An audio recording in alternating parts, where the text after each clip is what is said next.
in this video we have a lot to go over about, and we will directly get into it with the starting point, the ranking system, and its flaws and how to improve on it.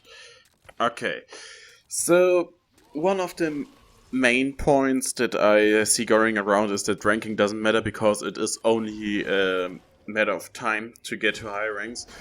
And yes, that is somewhat true. Time is an important role in this ranking system, but it doesn't mean that it is a non-other ranking system. I think it's one of the least one of the worst arguments you can bring forth to say it only takes time to get to there and there, because it only takes time to get to there and there in every single ranking system, just like with the luck-based argument that a rank system is not good if it's luck-based, but everything is basically luck-based. But hey, those are just two very weak arguments that speak against the current ranking system, and there are way bigger flaws at the moment, like the countless, like the bug with the ranking system where when you're playing co-op, someone gains, only the host gains elo and the person who you play with doesn't gain any elo, which is trouble in itself. But then there are also the exploits for ranking, like pressing Alt F4 to force the game to close, and then give an error code to the map, then you won't lose any elo because it's counted as a crash, which should be addressed and possibly removed, as well as that there is an incentive to just quit a map and play another map, because at a certain point, 2 deaths at the moment, you lose elo, and if you lose elo, it doesn't really matter if you lose 25 elo or 30 elo, that's just 5 elo points. It is something that you can do in a couple of seconds in other maps. So there is a lot of incentive to just quit the current map and play other maps.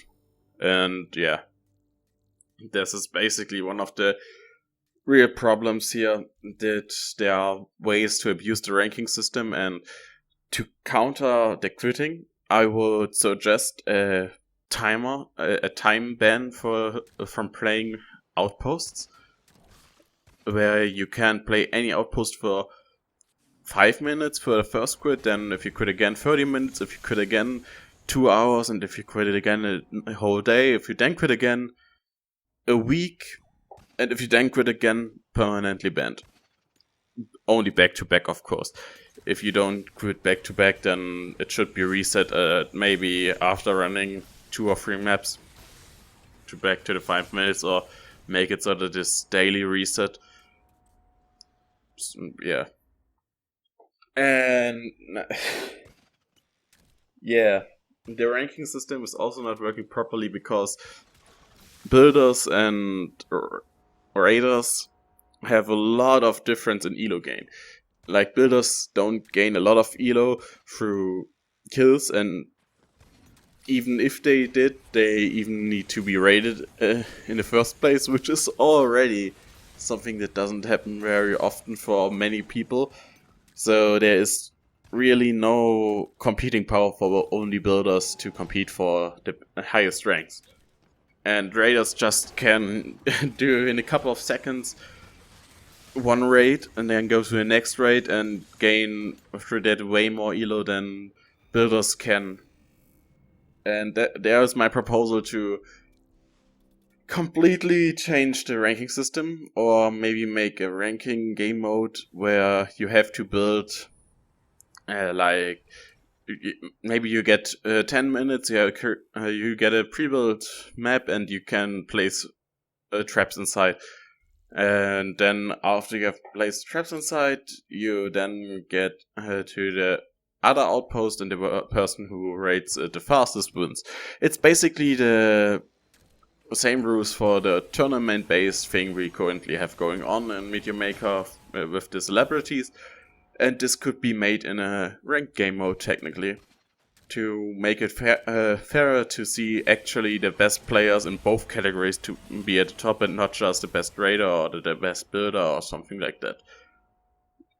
Alternatively, we could give a ranker and builder rank, which then also would be troublesome for builders, because some builders can have one really good outpost that pushes them to master, but then only make weak outposts and still be at the top, but don't belong there. So I would rather have a ranking system for outposts themselves, where each individual outpost gets a rank, which then could be used for a matchmaking system to better matchmake players to outposts that are actually difficult to play.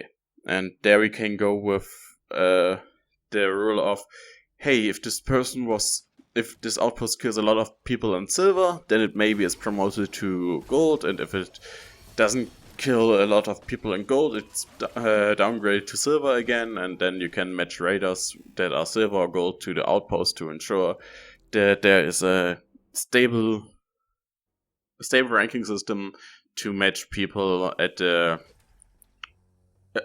appropriate skill level, so that the top actually has a challenge. Because for raiders right now, they can play the easiest outpost there is and gain a ton of elo through that by just rushing through them, and that it still shows some skill, but it's still a bit boring at times. And I'm saying that while I'm currently at rank 1. Yeah. There are a few other things we should talk about, like the matchmaking system to rank could be separated difficulty, like we have normal, then difficult, brutal, and then under that we have ranked, where you get outposts that are more appropriate for your rank, that are listed, and you can choose one of maybe 3, so that the choice is not as big, but there is a choice. And yeah, then there are still a few other things that could be removed for the rank mode to ensure everyone has the same knowledge to go in, and that would be to disable the armor suit boost for ranked, because that boost gives you so much information that makes it easier to choose the easiest outpost there is and just be able to rush it, while that might not be the most hardest way to play the game, which then in turn would result in less skilled players getting a higher ranking. Another thing is the lack of ranks. I feel like that the ranks you currently have are just not enough ranks. We have bronze, silver, gold, and master. That's 4 ranks, and that's just not enough. We should at least get 3 more, I think. Maybe like in League of Legends, iron, bronze, silver, gold, platinum, diamond, gold, and then masters, and after masters there should be another thing for the really top players, like grandmaster or something like immortal or emperor, which I suggested, where only a certain amount of elo is required, and also there can only be like maybe 100 people in it, and if you are not in the top 100, you are not in the rank. And that brings me to the next point. You should be able to drop out of master, and you should be able to lose the rank you are currently at, because if not, why should you try to go further when you can't actually lose anything? And that brings you to another point. There should be a decay system for people who are inactive, to ensure that the top players are also active players. So maybe at diamond, in my case of the new ranks, at the decay system, and if you don't play for a week or something like that, you get downgraded to the lower grade or rank, and that should be going on for a while until you are out of the decay system again, like maybe you're out then in platinum. And yeah, a decay system should be also there to ensure that no one is then at the top that has been inactive for like a month or something like that. Because that would probably make some people infuriated. Besides that, we also have the amount of elo gained and lost and how much elo is required for different things. And, there's a lot to go in here.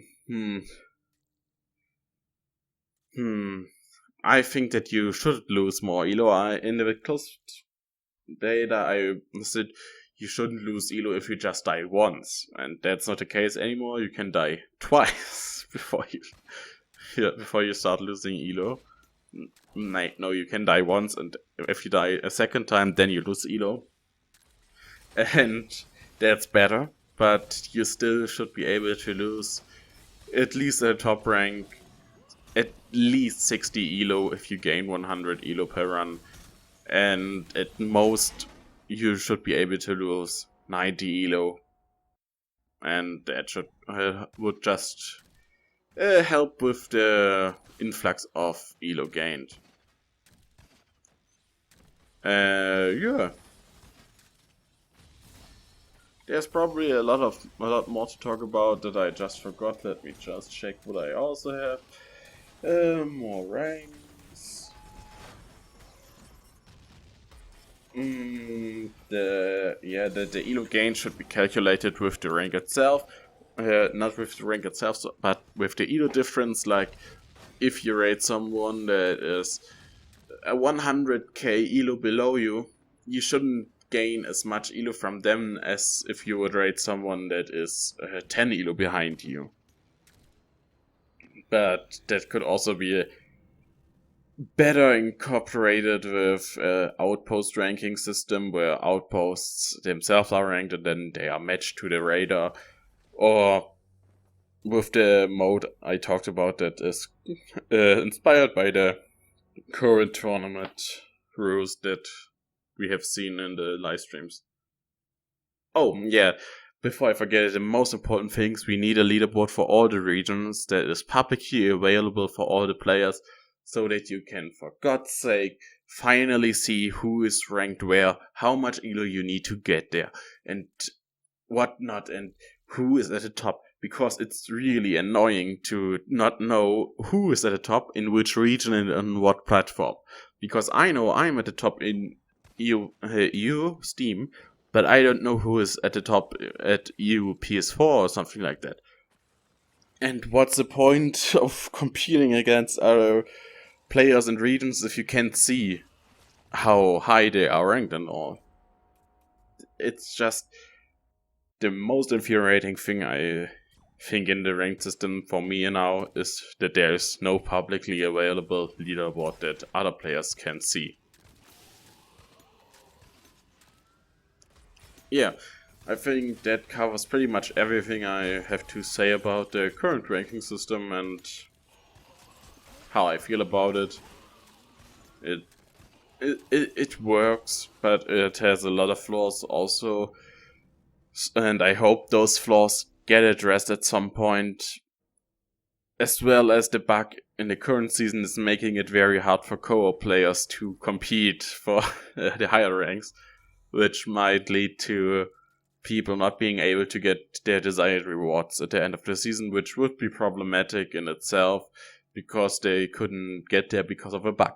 And that's the last thing I think a developer wants, so that bug should be fixed as fast as possible. I hope to see you next time. Have a nice day. Goodbye.